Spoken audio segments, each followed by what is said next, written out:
Shalom Bapak Ibu Saudara yang terkasih dalam Tuhan. Puji Tuhan kita bertemu lagi secara online. Walaupun secara online tetap harus bersuka cita karena Tuhan tetap bersama dengan kita. Amin. Amin. Mari kita siapkan hati kita pada hari ini untuk beribadah bersama-sama. Kita mau tenangkan hati dan pikiran kita fokuskan diri kita kepada Tuhan.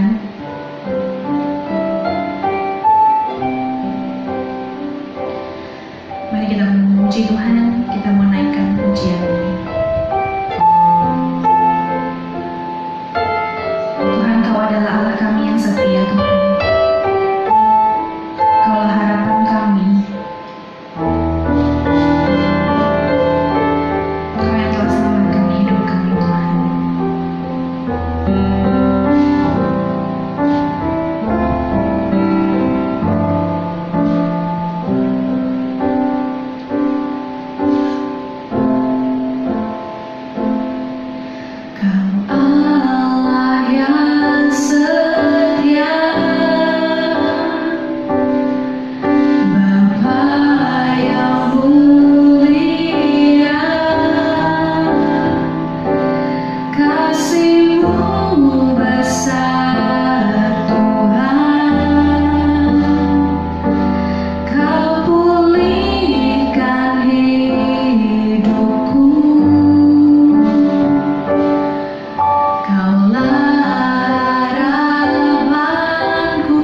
kasih Tuhan untuk hari yang baru yang Tuhan berikan kepada kami. Terima kasih Tuhan untuk berkat yang Tuhan curahkan kepada kami. Terima kasih kami masih dapat bertemu bersama-sama Tuhan melalui beribadah secara online. Kami percaya ini semua hanya karena anugerah dan kasih-Mu Tuhan. Kami mau menyerahkan seluruh ibadah ini Tuhan, biar Tuhan yang memimpin dari awal sampai selesai. Terima kasih Tuhan Yesus, dalam nama Tuhan kami sudah berdoa dan mengucap syukur. Haleluya, amin. Amin. Puji Tuhan. Shalom Bapak Ibu yang terkasih dalam Tuhan. Ya, puji Tuhan kita bisa bertemu lagi saat hari ini ya. Mari saya undang semuanya untuk berdiri yang ada di rumah. Kita mau sama-sama menyanyikan pujian. Ada satu sobat kita yang setia, namanya Yesus. Hanya Dia yang setia terhadap hidup kita. Mari kita naikkan pujian ini bersama-sama.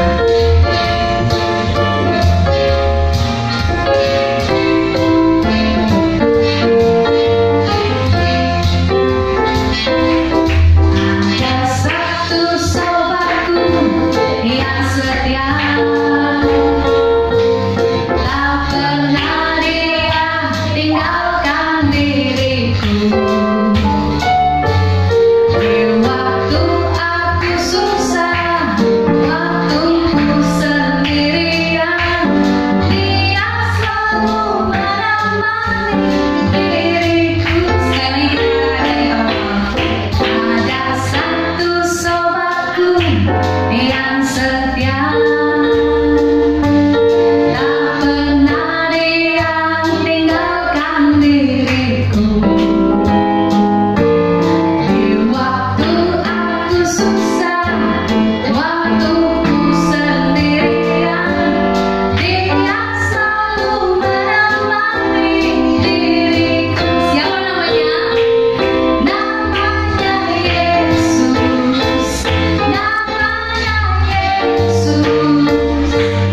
Nama Yesus yang menghibur hatiku.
siapkan hati kita.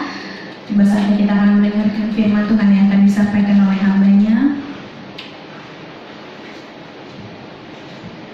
Mari kita siapkan hati kita. Percayalah, waktu Tuhan pasti yang terbaik. Mungkin kadang kita nggak mudah mengerti apa yang Tuhan inginkan dalam hidup kita. Tapi mari sama-sama kita belajar untuk tetap percaya pada Tuhan.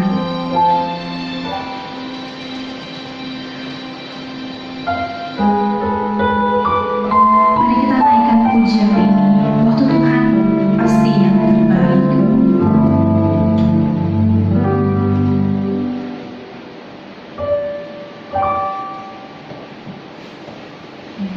Kau izinkan sesuatu terjadi. Ku percaya semua untuk kebaikanmu.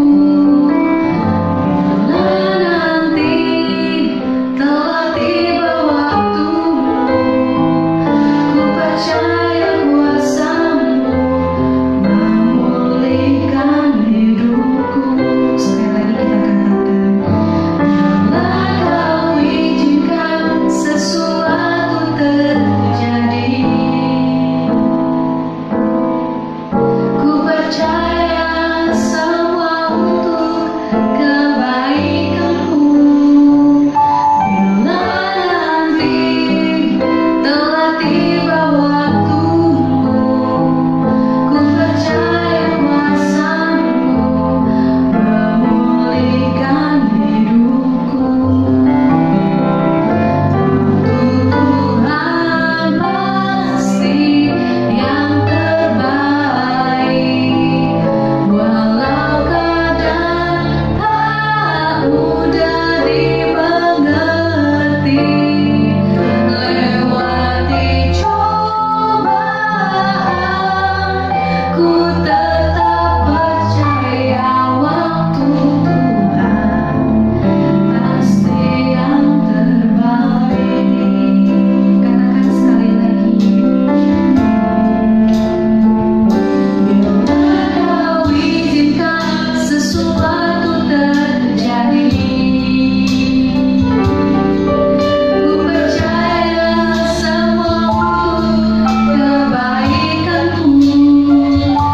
Bila nanti telah tiba waktumu, ku percaya kuasa-Mu memulihkan hidupku. Tuhan pasti yang terbaik, walau kadang tak mudah dimengerti. Lewati cobaan, ku tetap percaya waktu Tuhan pasti yang terbaik. Katakan dengan iman, waktu Tuhan pasti yang terbaik, walau kadang tak mudah dimengerti. Lewati cobaan,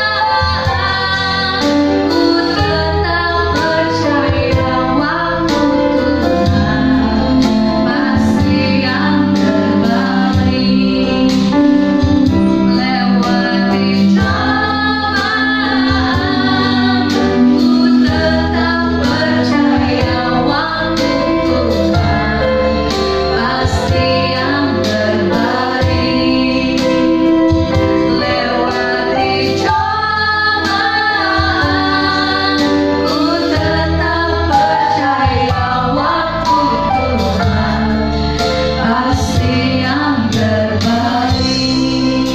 Selanjutnya saya serahkan kepada hamba-Nya.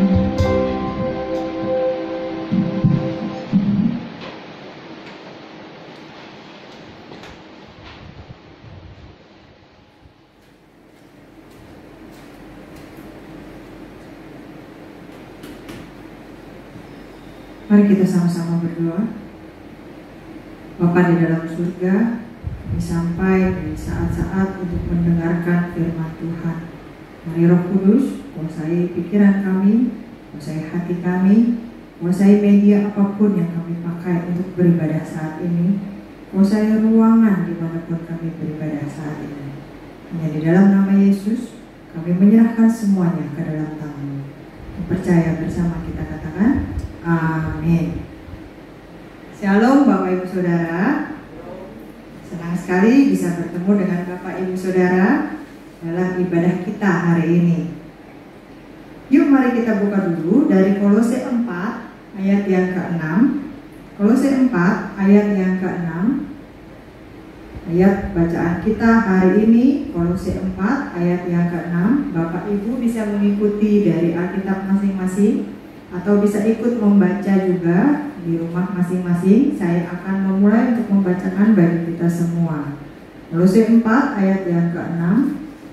Hendaklah kata-katamu senantiasa penuh kasih, jangan hambar, sehingga kamu tahu bagaimana kamu harus memberi jawab kepada setiap orang. Hari ini saya ingin berbicara tentang mulutmu, harimaumu. Bapak Ibu Saudara, perkataan adalah daya cipta atau punya kekuatan yang dahsyat. Tuhan menciptakan alam semesta hanya dengan perkataan, hanya dengan berfirman dalam Kejadian 1 ayat yang ketiga. Nah, melalui perkataan hamba Tuhan seperti saya bisa menuntun jemaat dan umat Tuhan lainnya untuk bertumbuh di dalam iman mereka kepada Tuhan. Komunikasi kita manusia sehari-hari juga menggunakan perkataan. Ada banyak orang dikuatkan dan dibangkitkan semangat hidupnya karena perkataan yang mereka dengar. Ada banyak orang yang dipulihkan karena perkataan yang dikatakan kepada mereka. Tetapi banyak juga orang yang dihancurkan semangat hidupnya karena merasa terbunuh dengan perkataan-perkataan yang diperkatakan kepada mereka. Makanya tidak mengherankan ada pepatah mengatakan mulutmu harimaumu. Nah, manusia seperti kita ini boros dalam menggunakan kata-kata. Oleh karena itu di dalam Yakobus 1 ayat yang ke-19 Tuhan memerintahkan kita untuk cepat untuk mendengar dan lambat berkata-kata, apalagi untuk marah. Amsal 17 ayat yang ke-27 berkata apa? Coba kita lihat Amsal 17 ayat yang ke-27. Orang yang berpengetahuan menahan perkataannya, orang yang berpengertian berkepala dingin. Nah, seorang peneliti di Praha telah membuktikan hal ini. Hasil penelitiannya menghasilkan angka-angka yang cukup menarik tentang jumlah rata-rata perkataan yang diucapkan manusia dalam satu hari. Yuk coba kita lihat. Seorang pendeta mengucapkan 3.420 kata. Prajurit yang tinggal di mes atau di asrama mengucapkan 7.420 kata dalam seharinya. Pelajar sekolah menengah atau SMP mengucapkan 8.760 kata. Seorang istri, biasanya katanya emak-emak tuh bawel begitu ya, mengucapkan 15.300 kata per harinya. Yang paling banyak menurut penelitian ini loh ya, adalah ibu mertua, mengucapkan 19.800 kata dalam seharinya. Nanti coba Bapak Ibu Saudara bisa menghitung sendiri berapa kata yang kita ucapkan dalam seharinya.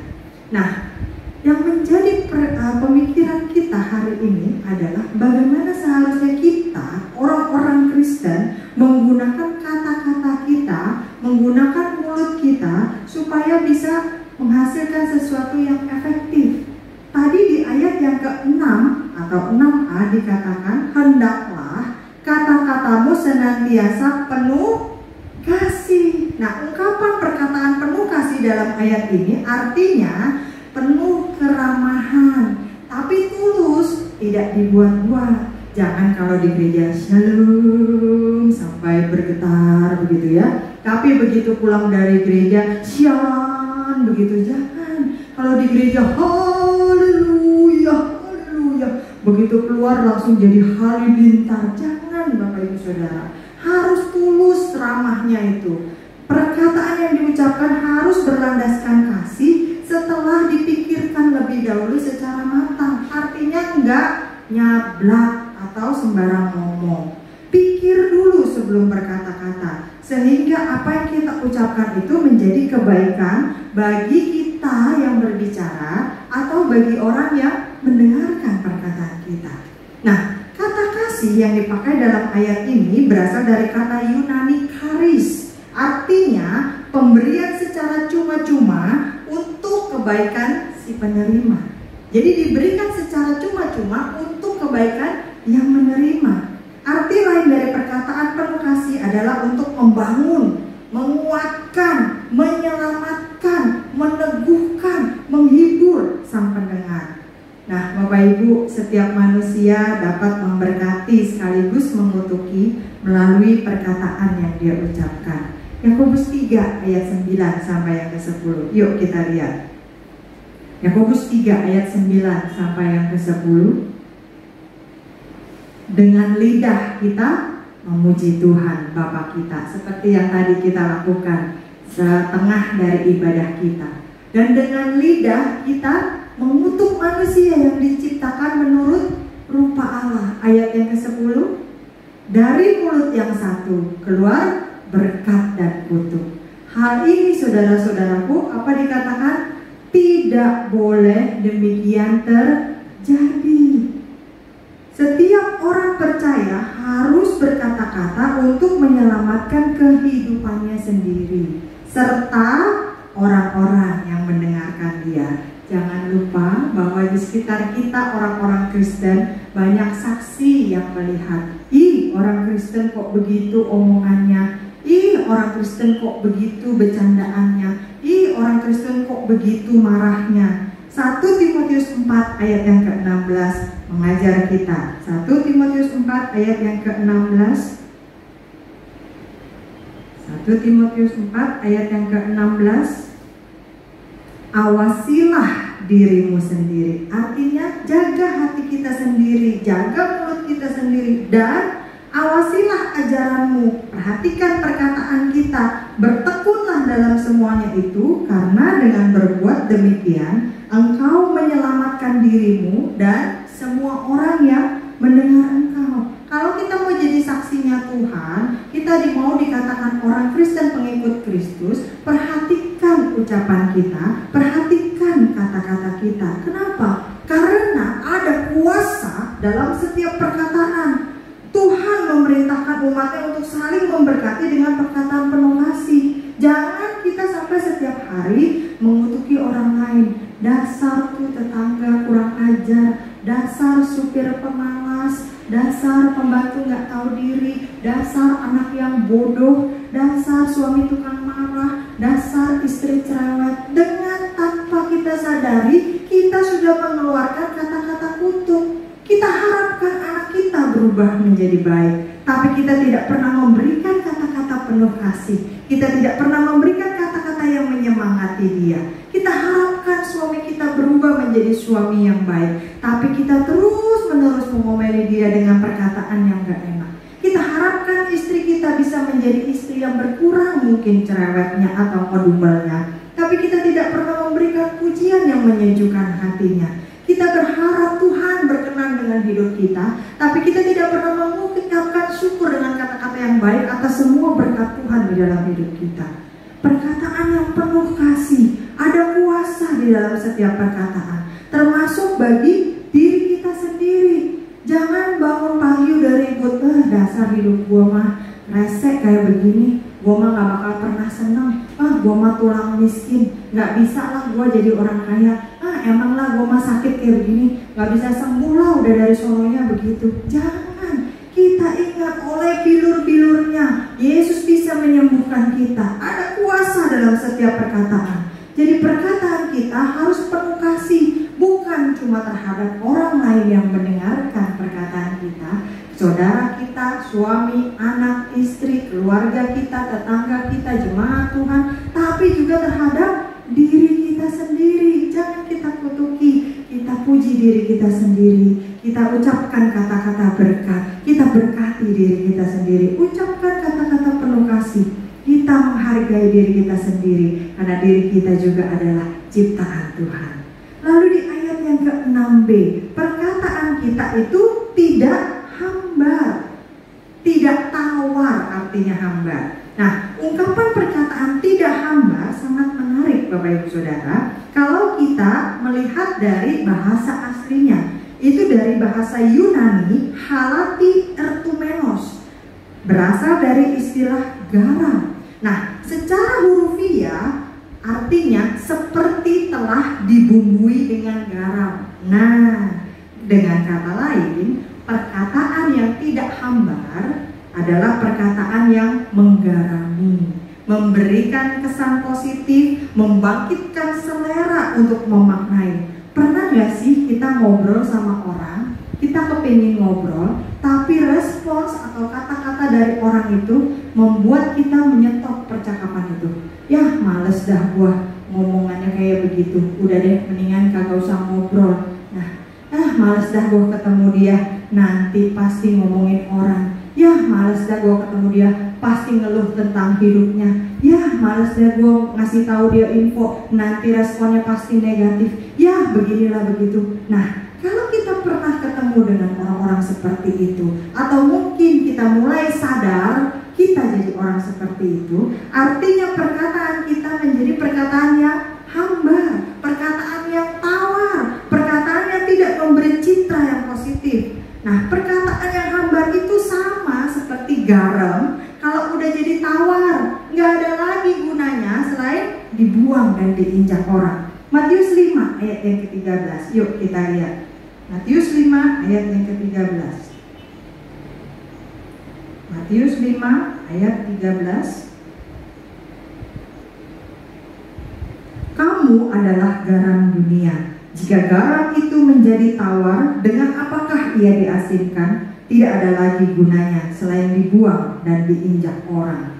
Nah, kenapa diinjak orang? Karena pada zaman dulu, ketika di Israel, garam kalau udah nggak asin itu dibuang ke jalan, nanti diinjak-injak orang, sehingga kalau ada lubang atau apa itu jadi nyumpal, jadi menyumbat buat nimbun jalan-jalan yang berlubang.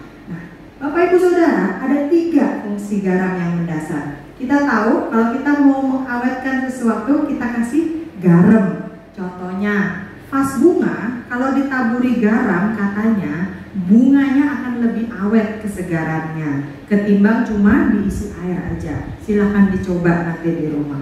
Nah, kalau lilin, kalau kita lagi mati lampu, lilin supaya lebih awet gak cepat meleleh, katanya dikasih taburan garam di sekeliling tepinya, di pinggirannya. Ikan, ayam, seafood, bahan makanan kita, bahan masakan kita lumuri dengan garam supaya lebih awet, hilang bau amisnya, dan lebih enak. Nah, garam juga berfungsi sebagai penyedap rasa. Coba Bapak Ibu Saudara, kalau kita bikin makanan yang paling nikmat, kita pakai resep yang sudah teruji puluhan tahun, koki yang paling jago masak sekalipun, tapi makanannya tidak dikasih garam, pasti rasanya hambar, rasanya tawar, semua yang nampak indah di mata, begitu dicicipi makanan tanpa garam tersebut langsung putus, nggak ada rasanya, nggak ada nikmatnya sama sekali. Dengan garam saja, makan nasi putih saja bisa enak, walaupun tanpa lauk pauk yang lainnya.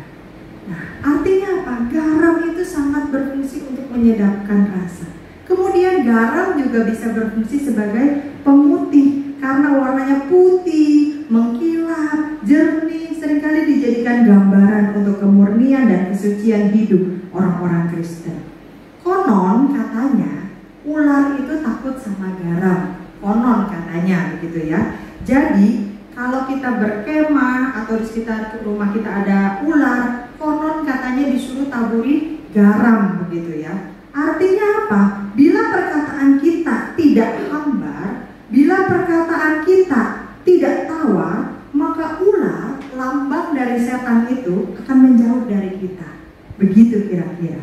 Nah, kalau kata-kata kita keluar kata-kata yang sia-sia terus, kata-kata yang percuma terus, omelan terus, ngegerutu terus dari mulut kita, waspadalah. Setan sudah menunggu di depan pintu untuk siap-siap mematuk kita dengan bisanya yang mematikan. Kejadian 4 ayat yang ke-7. Kejadian 4 ayat yang ke-7. Kejadian 4 ayat yang ke-7. Apakah mukamu tidak akan berseri jika engkau berbuat baik? Berbuat baik itu termasuk berkata-kata yang baik. Tetapi jika engkau tidak berbuat baik, dosa sudah mengintip di depan pintu. Ia sangat menggoda engkau, tetapi engkau harus berkuasa di atasnya. 1 Petrus 5 ayat yang ke-8. Kita lihat 1 Petrus 5 ayat yang ke-8. Sadarlah dan berjaga-jagalah, lawanmu si iblis berjalan keliling sama seperti singa yang mengaum-ngaum dan mencari orang yang dapat ditelannya. Jadi kalau kita terus mengucapkan kata-kata yang sia-sia, perkataan kita adalah perkataan yang ngedumel terus, ngomel terus, perkataan yang tawar, perkataan yang hambar, maka siap-siap. Artinya kita sudah membuka celah untuk si iblis itu masuk ke dalam hidup kita. Kalau udah ada celah, dosa bisa masuk dan makin lama menguasai hidup kita. Lalu kita lihat lagi perkataan yang apa lagi? Di ayat yang ke-6c, perkataan yang bijaksana. Orang yang bijak bukan sekedar bisa memberikan pertanggungan jawab, tetapi harus tahu bagaimana menjawab setiap orang. Coba kita lihat 1 Petrus 3 ayat yang ke-15. 1 Petrus 3 ayat yang ke-15. 1 Petrus 3 ayat yang ke-15.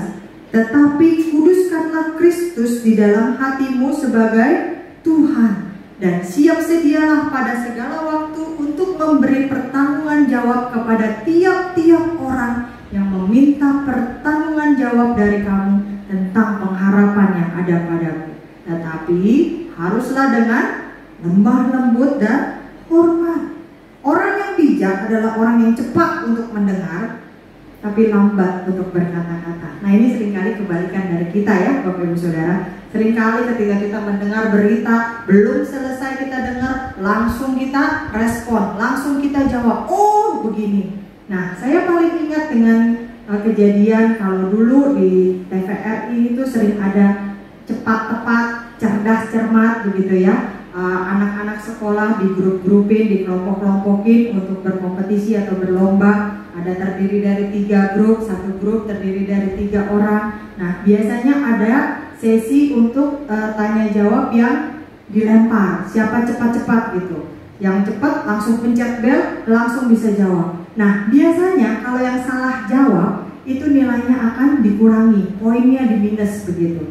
Nah, saking semangatnya mereka, biasanya waktu pertanyaan itu dibacakan, belum selesai pertanyaan dibacakan, mereka akan langsung cepet-cepet pencet bel, lalu mereka akan memberikan jawaban. Seringkali yang ditanya bukan seperti apa yang mereka maksudkan, dan akhirnya jawabannya jadi salah, nilainya diminus. Bukan karena mereka tidak tahu, tapi karena mereka terburu-buru untuk merespon. Yakobus 1 ayat yang ke-19. Yakobus 1 ayat yang ke-19 tadi sudah kita baca. Lambat untuk berkata-kata, cepat untuk mendengar. Artinya mikir dulu sebelum kita berkata-kata, supaya respons kita, supaya kata-kata kita nggak salah. Nah, orang-orang yang bijaksana seperti ini bukan cuma pandai atau fasih berbicara, tapi juga tahu, paham dengan apa yang dibicarakan, kepada siapa dia berbicara, tahu bagaimana harus bersikap bicaranya, dan kapan mesti diam, kapan mesti bicara. Saya seringkali berpesan kepada anak-anak saya dalam pergaulan mereka, karena mereka sudah mulai masuk masa-masa remaja dan pra-remaja. Saya suka bilang, kamu sekarang sudah punya grup-grup WA, sudah punya handphone, karena mau gak mau harus punya handphone untuk belajar online school seperti ini, begitu kan. Nah, perlu grup-grup WA karena guru-gurunya akan memberikan tugas dan komunikasi di sana. Saya pesan sama mereka, kalau nggak perlu-perlu amat, nggak usah komentar, nggak semua hal perlu dikomentari. Bisa kita hanya bersenyum saja. Amsal 15 ayat yang ke-23. Amsal 15 ayat yang ke-23. Seseorang bersuka cita karena jawaban yang diberikannya, dan alangkah baiknya perkataan yang tepat pada waktunya. Seringkali kita ingin dianggap orang, jadi kita kebawelan. Semua hal, mulai dari yang perlu sampai nggak perlu, kita komenin. Akhirnya orang bilang apa? Ih, bawel amat tuh orang. Alangkah baiknya perkataan yang tepat pada waktunya, karena sudah kita pikirkan dengan bijaksana. Amsal 25 ayat yang ke-11 mengajar kita apa? Perkataan yang diucapkan tepat pada waktunya adalah seperti buah apel emas di pinggan perak. Contohnya Bapak Ibu, tentu orang yang punya etika, orang yang bijaksana, dia tahu sama orang tua harus ngomongnya bagaimana, harus sikapnya bagaimana, harus bercandanya bagaimana. Kalau sama kakak adik kita harus bagaimana, sama bos kita, sama kolega kita, sama partner kita, klien kita harus bagaimana bercandanya, harus pakai kata-kata seperti apa. Dia paham tentang hal itu. Kenapa? Karena dia bijaksana. Dia pikirkan dulu sebelum dia ucapkan, sehingga orang lain berkenan kepada dia, orang lain senang sama dia, orang lain menganggap dia orang yang pandai, orang yang bijaksana. Saya berikan sebuah contoh. Satu hari ibu memarahi Tono karena Tono main di ruang tamu yang baru saja disapu dipel. Nah, ini ibu-ibu pasti paham banget. Kalau baru nyapu, baru ngepel, apalagi masih basah, terus orang bolak-balik, itu rasanya kuesannya minta ampun. Karena apa? Tapak kakinya pasti ceplok-ceplok. Nah, ini si ibu juga kesel. Masih basah, habis disapu, habis dipel, si Tono main di situ. Jadi dia marahin si Tono. Tono, jangan main di situ. Ibu baru bersihkan. Terus kemudian ibunya pergi ke dapur masak. Waktu ibu masuk ke kamar, ibu makin terkejut sekaligus marah karena si Tono sama temen-temennya main di kamar, lompat-lompatan di kasur, ngeberantakin barang-barang di kamar. Marahlah si ibu, dia bilang, Tono, kenapa kamu main di kamar? Berantakan semua ini kamar ibu. Dengan takutnya si Tono menjawab, Bu, tadi ibu bilang tidak boleh main di ruang tamu, makanya Tono mainnya di kamar. Nah, Bapak Ibu Saudara, apa yang jadi persoalan dari kisah di atas? Apakah Tono benar anak bandel yang gak taat dengan perintah ibunya? Coba kita pikirkan lebih lanjut. Tono bukan tidak taat, tapi Tono belum mengerti apa yang dimaksud dengan perintah ibunya. Kadang-kadang kita memberikan perintah sepotong karena kita pikir orang yang diberikan perintah itu sudah paham. Tapi kita harus ingat bahwa orang yang kita ajak bicara itu siapa, dan bukan orang yang bisa menerka atau membaca pikiran kita. Sehingga alangkah jauh lebih baiknya ketika kita mengungkapkan dengan jelas, baik itu secara lisan ataupun apalagi ketikan yang ada di handphone kita. Ya, persoalan ini sederhana sebenarnya. Si ibu tidak bicara dalam bahasa yang dimengerti Tono yang masih kecil itu. Ibu cuma marahin Tono jangan main di ruang tamu karena baru dibersihkan. Tapi ibu tidak memberikan solusi di mana Tono bisa bermain tanpa dimarahi. Tono nggak ngerti dengan apa yang dimaksud ibu. Jadi alangkah bijaksananya kalau lain kali si ibu bisa berkata, Tono, jangan main di ruang tamu ya. Ibu baru bersihkan, capek nih. Kamu dan teman-teman boleh main di halaman depan. Dengan begitu, ibu bisa menyampaikan maksudnya dengan bijaksana. Dan Tono pun gak akan diomelin lagi karena dia main di tempat yang seharusnya dia main sesuai dengan instruksi ibunya. Gak dianggap sebagai anak bandel. Nah, Bapak Ibu Saudara, mari kita cek mulai dari sekarang. Kita menggunakan ribuan, puluhan ribu kata-kata dalam sehari. Apakah kata-kata kita itu sudah penuh kasih terhadap orang-orang di sekitar kita? Apakah kata-kata itu sudah membangkitkan semangat atau malah membunuh orang-orang di sekitar kita?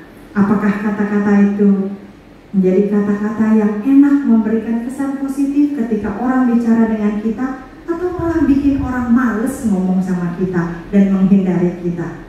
Apakah kita sudah berkata-kata dengan bijaksana atau kita sembarang saja mengucapkan kata-kata kita? Ya, memang kata-kata memiliki banyak manfaat bagi diri sendiri, ataupun bagi yang mendengarkan. Kata-kata kita bisa jadi angin sejuk atau bisa jadi racun yang mematikan.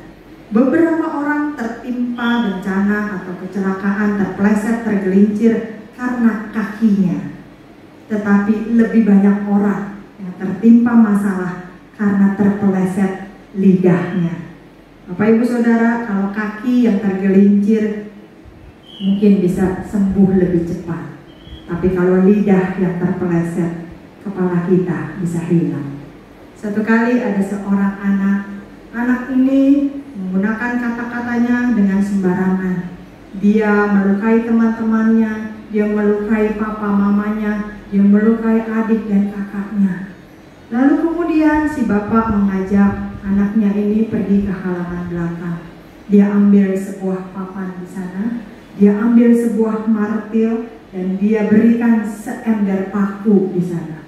Dia suruh anak ini untuk memaku paku-paku yang di ember itu semuanya ke papan tersebut. Tanpa mengerti maksudnya, ya anak ini nurut aja. Bapaknya bilang, udah pokoknya kerjain aja dulu yang papa suruh. Iya deh pak.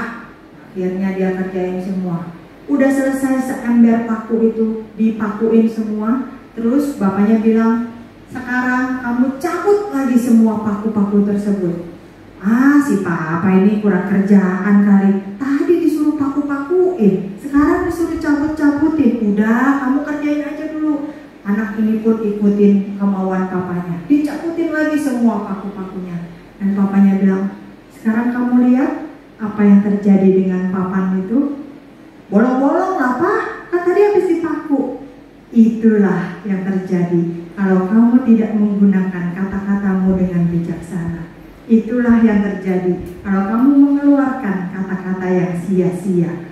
Kamu tidak bisa memulihkan kembali papan yang sudah dipantek-pantek sama paku itu. Akan ada luka, akan ada celah, akan ada bolong-bolong di sana. Jadi mulai sekarang papa harap kamu bisa menggunakan kata-kata kamu dengan bijaksana. Yuk Bapak Ibu Saudara, sebagai anak-anak Tuhan, mulai hari ini belum terlambat. Jangan tunda besok, jangan tunggu minggu depan, jangan tunggu sampai ganti tahun. Mulai hari ini kita saring kata-kata kita sebelum kita mengucapkannya. Apakah kata-kata itu benar? Apakah hal yang akan kita sampaikan itu hal yang benar? Sudah kita cek kebenarannya. Jangan sampaikan kabar bohong. Apakah hal itu perlu untuk disampaikan? Sekalipun itu suatu kebenaran, kalau itu bisa melukai atau itu bisa membunuh karakter orang-orang di sekitar kita, mungkin sebaiknya tidak kita sampaikan. Dan apakah kata-kata itu bijaksana untuk kita dan untuk orang-orang di sekitar kita?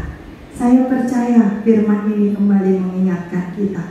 Firman ini kembali menegur kita. Banyak hal yang bisa kita lakukan dengan kata-kata kita.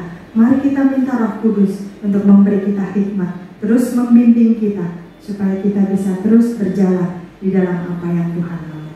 Mari kita berdoa. Bapa di dalam surga, terima kasih kami sudah Tuhan berikan mulut, sudah Tuhan berikan telinga, sudah Tuhan berikan akal budi, sudah Tuhan berikan hati nurani. Ampuni kami Tuhan, kalau selama ini kami kurang bijaksana dalam menggunakan kata-kata kami. Kami lebih banyak menggunakan mulut kami ketimbang telinga kami. Kami lebih cepat merespon ketimbang mendengarkan. Kami lebih suka berbicara ketimbang mendengarkan. Bapa, ampuni kami kalau kata-kata kami selama ini melukai hati kami, mengutuki diri kami sendiri, dan juga melukai orang-orang di sekitar kami. Kami mau belajar punya kata-kata yang penuh kasih, karena hati kami sudah dijamah dan diluberi, dilimpahi dengan kasih Tuhan. Tuhan, ampuni kami kalau selama ini kata-kata kami sia-sia, kata-kata kami bikin orang males ngomong sama kami, kata-kata kami menyetop atau membuat orang menghindari kami. Ampuni kami punya kata-kata yang hambar, kata-kata yang tidak berarti. Ampuni kami Tuhan, bahkan tanpa kami sadari, mungkin kami sudah membuka celah untuk si iblis masuk di dalam hidup kami. Sebelum dia menguasai hidup kami Tuhan, kami mau bertobat, kami mau stop, kami mau minta tolong. Tuhan, berjagalah di depan mulut kami, supaya kata-kata yang kami keluarkan tidak menjadi kata-kata yang hamba, tetapi bisa memberikan hal yang positif bagi diri kami dan orang-orang di sekitar kami. Terlebih daripada itu Tuhan, kami rindu kami punya perkataan yang bijaksana, sehingga setiap orang yang berbicara dengan kami, setiap orang yang kami berikan nasihat, setiap orang yang berkomunikasi dengan kami bisa melihat ada pancaran kasih Kristus di dalam hidup kami, melalui cara kami berbicara, melalui pilihan-pilihan kata kami, melalui cara kami bergaul, dan seterusnya. Terima kasih Tuhan, ingatkan kami selalu untuk kami bisa menyaring kata-kata kami.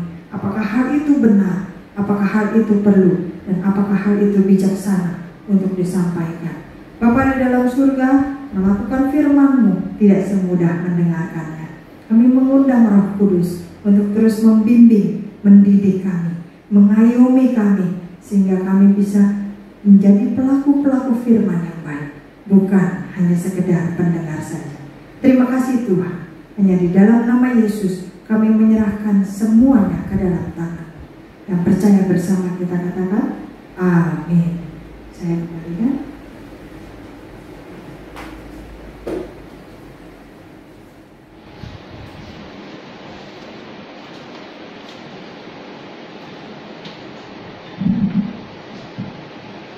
Puji Tuhan, saya percaya kita semua diberkati oleh firman yang telah disampaikan. Amin. Amin. Biarlah firman yang telah disampaikan juga boleh menjadi berkat bagi kehidupan kita. Bapak Ibu sekalian, jika ada yang ingin memberikan persembahan untuk mendukung kegiatan gereja kita, boleh memberikan persembahan secara virtual atau transfer di nomor rekening yang ada di bawah ini. Bantuan dan persembahan Bapak Ibu sangat berarti bagi perkembangan gereja kita. Oke, baik, kita akan mengakhiri ibadah kita pada hari ini. Kita menaikkan pujian, menaikkan syukur Tuhan.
Bapak Ibu Saudara, mari kita sama-sama berdoa.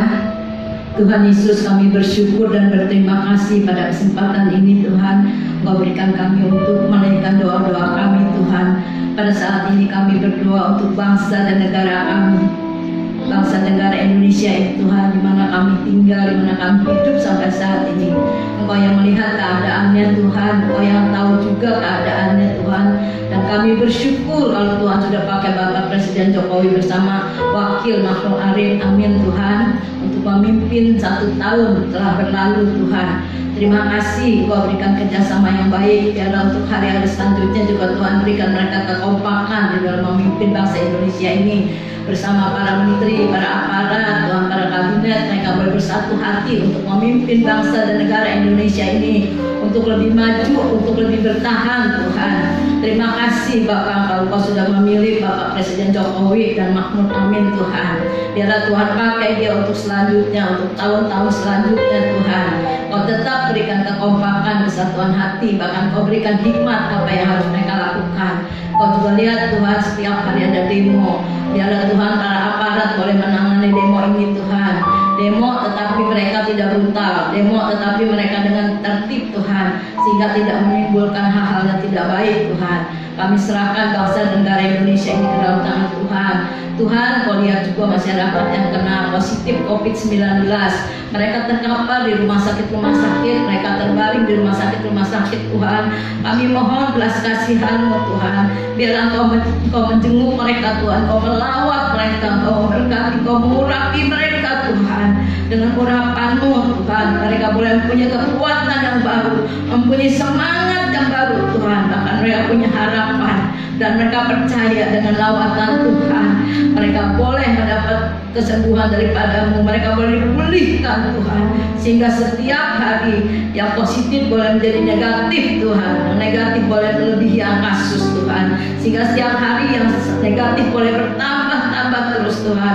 Karena kami percaya pertolongan-Mu Tuhan turun atas bangsa dan negara Indonesia ini. Bagi mereka Tuhan yang ada di garis depan, dokter-dokter, suster Tuhan, para sukarelawan dan simpatisan Tuhan, berikan mereka kerjasama yang baik Tuhan, sehingga mereka dapat merawat mereka yang positif, mereka dapat menolong Tuhan, mereka dapat membantu keperluan mereka Tuhan. Terima kasih Tuhan, kami percayakan semuanya ke dalam tangan Tuhan Yesus yang sanggup memberikan hal yang terbaik buat orang-orang bangsa Indonesia ini Tuhan. Kami juga saat ini berdoa untuk jemaat GBI Alberta Tuhan, dimanapun mereka tinggal, biarlah mereka bersatu hati untuk membuka acara online, ibadah Alberta ini Tuhan. Dan kami percaya ibadah online ini akan menjadi berkat bagi mereka Tuhan. Mereka dapat memuji Engkau, mereka dapat belajar dari firman-Mu, mereka boleh mendengar firman-Mu Tuhan, sehingga walaupun dalam keadaan pandemi seperti ini kami tidak berkumpul Tuhan, tetapi iman mereka tetap terpelihara Tuhan. Dan firman yang ditaburkan menjadi berkat Tuhan, memberikan kekuatan yang baru kepada mereka Tuhan, untuk mereka tetap setia kepada Tuhan. Terima kasih Bapak, kesempatan yang indah Tuhan berikan. Pada saat ini juga Tuhan kami berdoa untuk jemaat Alberta yang berulang tahun di minggu ini Tuhan. Engkau yang tahu siapa mereka yang berulang tahun. Kami mohon Kau berkati mereka Tuhan di hari ulang tahunnya Tuhan. Berikan sukacita, damai sejahtera Tuhan. Biar mereka boleh tetap bersyukur dan berterima kasih kepada Tuhan atas pemeliharaannya hari lepas hari, atas berkat juga yang Tuhan berikan kepada mereka. Terima kasih Tuhan, terima kasih bagi mereka Tuhan. Jemaat Engkau tahu satu persatu, kalau ada yang sakit biar Tuhan lawat di dalam nama Yesus. Engkau yang menyembuhkan, Engkau yang mengurapi Tuhan. Terima kasih Bapak, terima kasih. Walaupun kami tidak saling bertemu, tidak saling berjumpa, tidak saling berkumpul Tuhan, tetapi kami selalu bertemu di dalam doa-doa kami Tuhan. Kami boleh saling mendoakan, kami boleh saling menguatkan Tuhan. Terima kasih ya Bapak, Kau berkati mereka yang bekerja, Kau berkati mereka Tuhan yang punya toko, Kau berkati juga mereka yang punya kantor Tuhan, yang punya pabrik juga Kau berkati semua Tuhan, sehingga semuanya dapat berjalan dengan baik ya Tuhan. Kami percaya kalau bersama dengan Tuhan semuanya dapat berjalan baik dan lancar Tuhan, sehingga kami tidak kekurangan sesuatu apapun Tuhan, karena Engkau Allah yang ajaib, Allah yang sanggup melakukan yang terbaik buat anak-anaknya. Terima kasih Tuhan. Kalau hari ini juga kami boleh persiapan ibadah online Tuhan untuk minggu yang akan datang, biarlah Tuhan memberkati kami semua Tuhan, baik yang WL, baik yang main musik Tuhan, yang merekam juga Tuhan, baik yang memegang puji-pujian juga Tuhan. Kau berkati kami semua, dan kami percaya Tuhan rekaman ini menjadi berkat bagi kami Tuhan.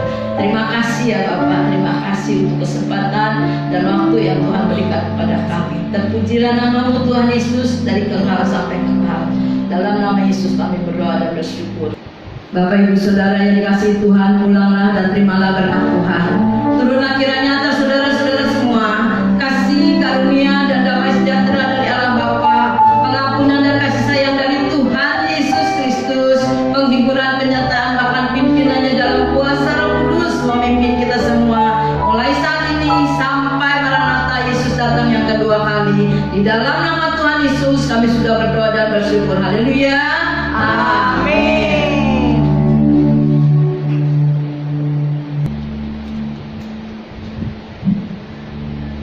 Bapak, terima kasih.